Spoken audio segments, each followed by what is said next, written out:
Welcome to the Slop Farm. Enjoy the video. In this video, I will explain how to make oxygen gas. We'll delve into some fascinating methods for producing this essential element. Oxygen is crucial for life and countless industrial uses, making its generation a significant scientific endeavor. We will cover three distinct approaches, from basic laboratory techniques to more advanced chemical reactions, providing a comprehensive overview of how oxygen can be created. One fundamental method is water electrolysis, which uses electricity to break down water. You'll need a power source, 2 electrodes, and an electrolyte like baking soda to help the water conduct electricity. When current flows, oxygen gas bubbles form at the positive electrode, and hydrogen gas appears at the negative one, typically at a ratio of 1 part oxygen to 2 parts hydrogen.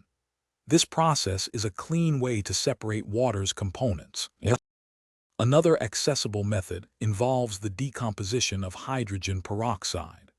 This common household chemical naturally breaks down into water and oxygen, but very slowly. By adding a catalyst, such as a small amount of manganese dioxide powder or even yeast, you can dramatically accelerate the process. You will observe a rapid bubbling as oxygen gas is released, making this a straightforward demonstration. Finally, chemical oxygen generators, sometimes called oxygen candles, offer a compact solution.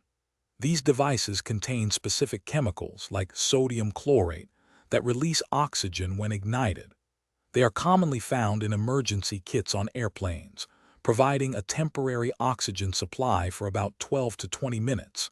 It is important to remember that these reactions are exothermic, meaning they produce a considerable amount of heat. Thanks for watching. Consider subscribing if we helped you today.